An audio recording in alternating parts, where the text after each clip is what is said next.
अस्सलामुअलैकुम नाज़रीन, अस्मास किचन में आपका स्वागत है। आज हमारे किचन में पक रहा है फ्रेश मेथी की सूखी सब्जी। तो सर्दियों के मौसम में फ्रेश मेथी की सब्जी बहुत ही मज़ेदार लगती है। तो चलिए शुरू करते हैं मेथी की सब्जी बनाना। तो 500 ग्राम हमने यहाँ मेथी ली और इसे अच्छी तरह धोकर साफ करके काट लिया है। 2 आलू मीडियम साइज के, इन्हें भी हमने काट लिया। 2 टमाटर, इन्हें भी हमने बारीक काट लिया। 1 प्याज मीडियम साइज की, इसे भी बारीक काट लिया। 8 से 10 लहसुन की कलियों को काट लिया और आधा चम्मच हम यहाँ नमक लेंगे, या नमक अपने टेस्ट के हिसाब से भी ले सकते हैं।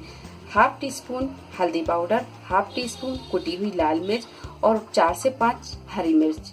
तो चलिए शुरू करते हैं इसे बनाना। तो एक कढ़ाई में हमने यहाँ 1 बड़ा चम्मच तेल डाल दिया है। अब डाल देंगे हम ये लहसुन, हल्का सा इसे फ्राई होने देंगे। जब लहसुन हल्का सा फ्राई हो जाए तो अब डाल देंगे हम इसमें ये प्याज। प्याज को हम यहाँ हल्का गुलाबी होने तक फ्राई करेंगे। यहाँ जब प्याज हल्की गुलाबी फ्राई हो जाए तो अब डाल देंगे हम इसमें ये आलू, और आलूओं को भी हम थोड़ा सा फ्राई कर लेंगे। और यहाँ जब आलू अच्छी तरह फ्राई हो जाए तो अब डाल देंगे इसमें ये हरी मिर्च,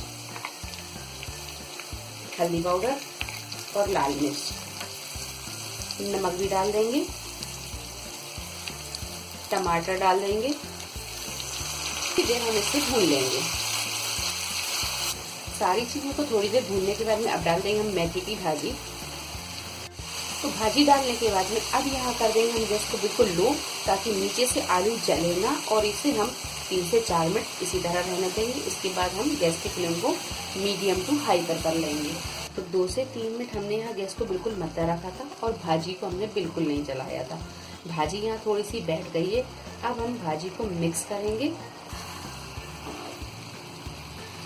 भाजी डालकर हम डायरेक्ट नहीं जलाते, इसे हम 2 से 3 मिनट के बाद में ही चलाते हैं, ताकि भाजी थोड़ी सी बैठ जाए और जो हमने आलू डाले हैं वो भाजी की भाप में अच्छी तरह गल जाए। तो आप यहाँ देख सकते हैं कि ये आलू थोड़े से गल गए हैं, ये देखिए। तो अब यहाँ करेंगे हम गैस को थोड़ा सा तेज, और जो भाजी में से पानी निकलेगा इसे हम सुखा लेंगे। और यहाँ हम खड़े रहकर ही इसे सुखाएंगे, क्योंकि अगर हम भाजी को छोड़कर चले जाते हैं तो भाजी यहाँ जल जाएगी। तो आप इस बात का ध्यान रखें कि भाजी को आप यहाँ छोड़कर मत जाएं। गैस को अगर तेज रखा है तो आप यहीं खड़े रहें और इसे थोड़ी थोड़ी देर में चलाते रहें। तो फुल फ्लेम पर भूनने के बाद में ये भाजी अच्छी तरह भून गई है और यहाँ ये आलू भी अच्छी तरह गल गए हैं। तो अब यहाँ कर देंगे हम गैस को बंद और इसे कर लेते हैं हम डिश आउट। मज़ेदार सी ये आलू मेथी की सूखी सब्जी बनकर तैयार है। बहुत ही मज़ेदार सी तो खुशबू आ रही है।